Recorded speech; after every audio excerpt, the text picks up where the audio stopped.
Most companies are getting this wrong. Based on the additional FAQ released on 16th March 2026, let's decode one of the most critical concepts, the definition of wages. Under the Code on Wages 2019, wages are not just basic salary. The law introduces a 50% rule, which means that certain allowances cannot exceed 50% of total remuneration. Now here's the key clarification. Overtime is included as part of remuneration for calculating this 50% threshold. However, not everything is included. Employer contributions like Provident Fund and statutory bonus are considered, but gratuity, ESI, and retirement benefits are excluded. If allowances exceed 50%, the excess amount is added back into wages. This directly impacts PF, gratuity, and overall compliance structuring. If your salary structures are not aligned, your cost calculations may be legally incorrect. This is a critical compliance risk. Who is eligible for overtime under the labor codes? A common misconception is that only workers are eligible, but under the Code on Wages, any employee whose minimum wages are notified is entitled to overtime. This means even employees, not just workers, may fall under overtime eligibility. Under the OSH code, overtime is triggered when an employee works more than 8 hours a day or 48 hours a week, and the rate twice the normal wages. This becomes critical for companies with long working hours, especially in manufacturing and service sectors. Ignoring this can lead to significant liabilities.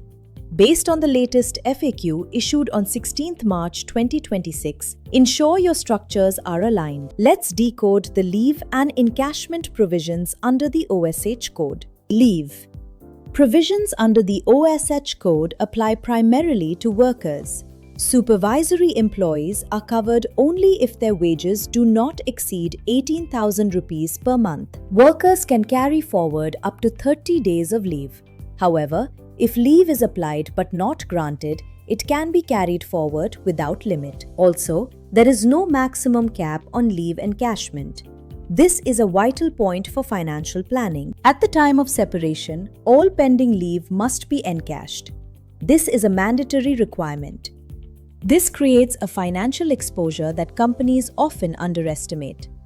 Ensure your leave policies and accruals are compliant. Let's clarify fixed-term employment under the labor codes. FTE applies only to employees directly engaged by the employer, not contract labor. This is a critical distinction for your workforce strategy. A fixed-term employee becomes eligible for gratuity after completing 1 year of service under the contract. However, if the employee exits before completing 1 year, gratuity is not payable. This is key when structuring short-term contracts. Misuse of FTE structures can attract legal scrutiny under the genuineness of employment test.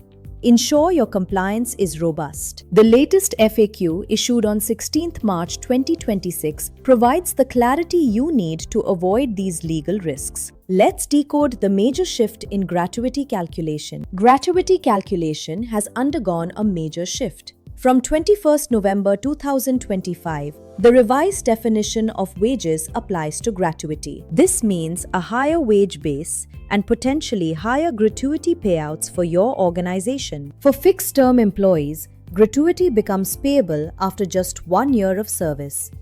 This is a significant change. Also, gratuity liability for contract labor lies with the contractor, not the principal employer. Ensure your contracts reflect this. If your organization has not recalculated gratuity exposure, you may be sitting on a hidden liability. Verify your structures today. Most companies are getting this wrong. Are wages and minimum wages the same?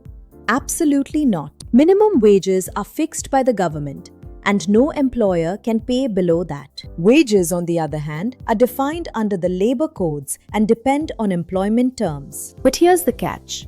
Even if your total salary is high, improper structuring can still lead to non-compliance with minimum wage requirements. This is where most companies make mistakes. Compliance is not about how much you pay. It's about how you structure it. Based on the additional FAQ released on 16th March 2026, failing to align your structures creates a financial liability you can avoid. Follow for labor code insights and download your copy of the FAQ from the Research and Study section at mylaborcodes.com.